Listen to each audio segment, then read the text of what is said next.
Hey everyone, how's it going? It's Mir. In this video I wanted to talk about Karin, and as you guys might know, the debate has been going on for a while if this character is top tier or not, if she should be nerfed, or if she's just alright and their success is due to the skill of the players that are playing her. Now I'll have some match footage from recent tournaments in the background so you guys can see how Karin plays in a competitive scenario.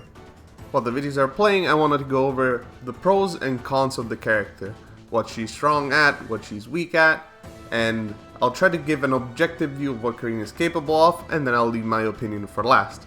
Of course, make sure to leave a comment below to let us know what you think as well. Okay, let's start by talking about Karin's strengths as a character. We'll start with her great movement speed. This helps spacing in neutral, especially in whiff punishment scenarios, and it also gives her really high shimmy potential. Some players like to abuse this a lot. She also has a 16 frame forward dash, a great back dash, and a command dash that give her a lot of mobility. This ties in with a strong neutral. She has fast and long range pokes, like for example standing medium kick or crouching medium kick, which are really important to her game plan. She also has a very good sweep with long range that is hard to punish at tip range. Crouching medium kick is one of her main tools in neutral. It's a low with great reach that can convert to high damage and ulti. Standing medium punch and standing heavy punch can be used for counter poking or buffering in neutral, especially into the command dash. Standing heavy punch and crouching medium kick are also great for whiff punishing, especially when combined with a good movement speed. Standing heavy kick is another good poke that is also a spin state crush counter that can lead to damage regardless of range. Her command dash, as I mentioned before, can be used for mobility, but can also be used to navigate fireballs, especially the EX version. The Orochi, which is the shoulder, out of the command dash, is safe at -2, and can be used to fish for hits in neutral as well. On top of her strong neutral presence, she also has a pretty powerful close-up game. Standing light kick, standing medium punch, and crouching medium punch are really good buttons to start frame traps with. All of these frame traps can lead to really good damage, especially with meter, and Karin doesn't have to be super close to convert into it because of the long range cancelable crouching medium kick.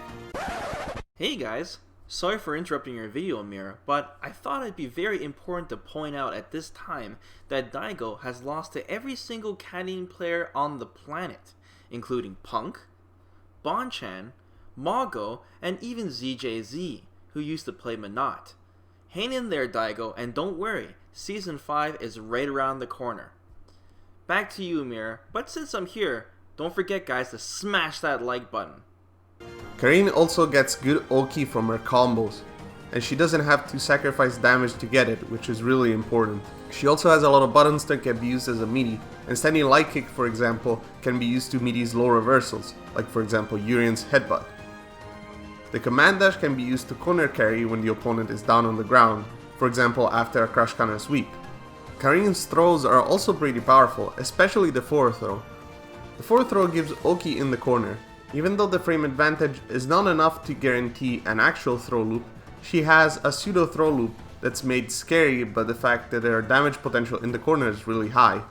Standing light kick is also a great tick throw, and like we said before, it's good for also setting up frame traps. Last but not least, she also has a pretty fast overhead with decent range. As I'm sure I mentioned before, Karin has pretty high damage combos, especially for a neutral based character like she is. In general, she can be a very explosive character, especially with meter. She has great corner carry and ulti on top. Very powerful conversions from crouching medium kick in neutral, which is one of her main tools. She also has easy access to combo extenders by spamming meter, and she doesn't have to sacrifice ulti. This is especially true in the corner. She can combo into the critical art to cash out damage from almost any hit. She can also combo into her V skill to gain V gauge at the end of the combo.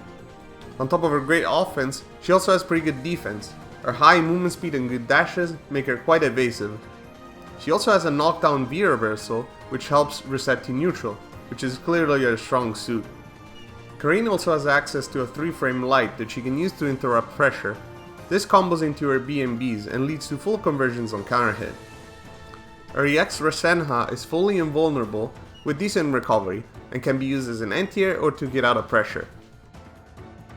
Now that we've talked about Karin's strengths as a character, let's talk about what she's arguably weaker at. Let's start with anti-airs. This is arguably her biggest weakness, especially since she's such a neutral focused character. Crushing Heavy Punch is her main anti-air, but it does have some issues. It's decently tall, but it has short horizontal range, so it can be empty jumped, or even beat by good jump-ins because of the hitbox interactions. It's cancelable into the command dash though, and that can lead for a mix-up on an air reset. She has to use the extra Senna a lot of times to guarantee a proper anti-air. Another option she has is to use her air target combo in air-to-air situations. It's also arguable that some of her moves are not very useful. For example, the normal Rainbow Punch is rarely seen in competitive play. The follow-ups are very gimmicky and the move is kinda slow. This actually makes it kinda hard to use it even for its intended purpose of avoiding fireballs. It's mostly used for long range whiff punishment or as part of a combo. This is true of Mujinkeku as well, or a kick special, which is mostly just combo filler. It also has to be said that Karin can be quite a technical character, with relatively hard execution, especially for 355 standards. You have to be able to land the Just Frame Tenko, which is the punch follow-up of the command dash, every time, because that's used in most of her B&Bs. Some combos require practice, like for example those ending in EX shoulder, because the juggle can be quite tight. Few techniques are actually really hard, like for example hit confirming crouching Mii kick on a single hit. Even the best player occasionally drop combos in tournament. Another of Karin's weaknesses is that her V-triggers are not very powerful. This is unlike most other top tier characters. Most Karin players prefer using V-reversal a lot to go back to neutral, which is where the character shines. V-trigger 1 is usually preferred, but V-trigger 2 is also occasionally used. They're both 2 bars V-triggers. V-trigger 1 can be used to fish for hits in neutral or used in combos. Unfortunately, doing the backstep cancel to make it really safe costs a lot of V-meter, so you only get a limited amount of attempts. It also has very limited utility otherwise. V-trigger 2 is a parry V-trigger. This is mostly used in some matchups like dive kick characters, or as a deterrent to keep the opponent honest during pressure situations. Karin also has low health and stun. She originally had only 900 health, but it has been since buffed to 925, which actually makes quite a big difference. This of course is quite important, and this makes it so that Karin players have to be extra careful with their positioning and their defensive decisions. In conclusion, I believe that Karin is only as good as the player playing her, as most of her tools are based around neutral. She does have up close potential, but that's mostly an added bonus. Karin acts as a force multiplier for players that have really strong fundamentals, and only a couple of players like Punk and Bonechan, for example, are really able to play Karin at the highest level, like for example as I mentioned before, the one-hit crouching Mii kick confirms. I don't think she's as strong as other top tiers, like Akuma, Rashid or Ibuki, because fundamentally she plays a honest game. Although her rushdown options are pretty good, I don't think they're nearly as strong as these other characters. She also lacks the same V-trigger robbery factors as the other top tiers. I believe she's very close to being perfectly balanced, although she is on the strong side as of now. She could use some adjustments to the damage, or more importantly the ulti, but it's important to keep her neutral strong for the meta of the game. So, what is your opinion? Do you think Karin is overrated, or maybe you think she's overpowered and needs to be nerfed immediately? Like the video if you enjoyed it, and leave a comment in the section below to share your opinion. If you're interested in more content like this, make sure to subscribe and click on the bell icon to receive notifications when a new video goes live. And until next time,